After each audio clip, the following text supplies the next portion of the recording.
कुछ दिनों पहले मैंने सिटीजनशिप के ऊपर बात की थी, जिसके लिए हजारों कमेंट्स भारत के अलग अलग कोने से मेरे पास आए हैं।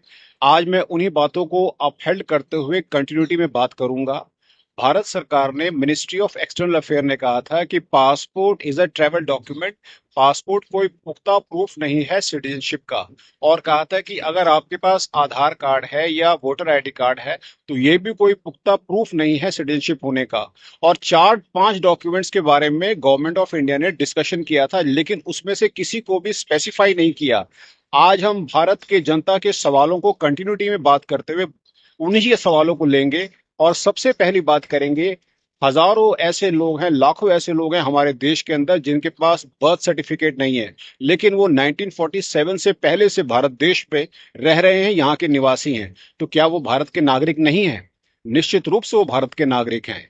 दूसरा ये है, बहुत सारे लोग ऐसे हैं जिनके पेरेंट्स के बैकग्राउंड मिसिंग हैं, या उनका कोई डॉक्यूमेंट मिसिंग है, या उनके पास अवेलेबल नहीं है। तो क्या वो भारत के नागरिक नहीं माने जाएंगे? निश्चित रूप से भारत के नागरिक वो माने जाएंगे। और बहुत सारे लोग ऐसे हैं जिनका कोई स्कूलिंग का बैकग्राउंड नहीं है, या जिनके पास कोई एजुकेशनल बैकग्राउंड नहीं है। तो क्या वो भारत के नागरिक नहीं माने जाएंगे? वो निश्चित रूप से भारत के नागरिक माने जाएंगे।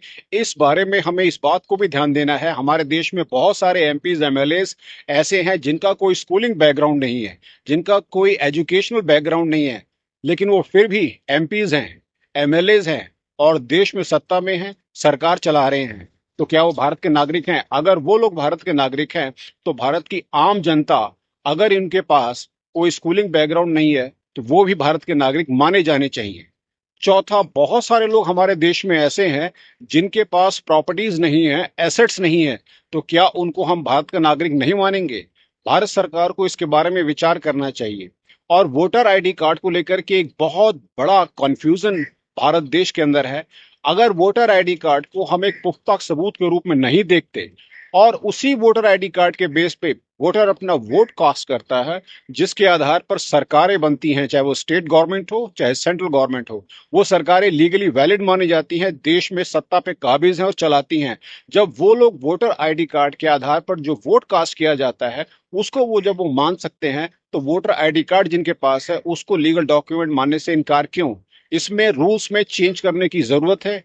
देश की जनता सवाल कर रही है, उन सवालों को मद्देनजर एक रोड मैप तैयार होना चाहिए। और आधार कार्ड, वोटर आईडी कार्ड और एसआईआर को इंटीग्रेट कर कहीं ना कहीं हमें देश के हित में, भारत के हित में और in the interest of justice एक रूल नया लाना चाहिए, जिसमें सभी लोगों को पूर्ण रूप से नागरिकता का अधिकार प्राप्त हो। और ये स्पेसिफाई किया जाना चाहिए कि ये पर्टिकुलर डॉक्यूमेंट है जिसके बेसिस पर भारत की नागरिकता सिद्ध होती है। Thank you. This is advocate K Singh from Krishna legal India.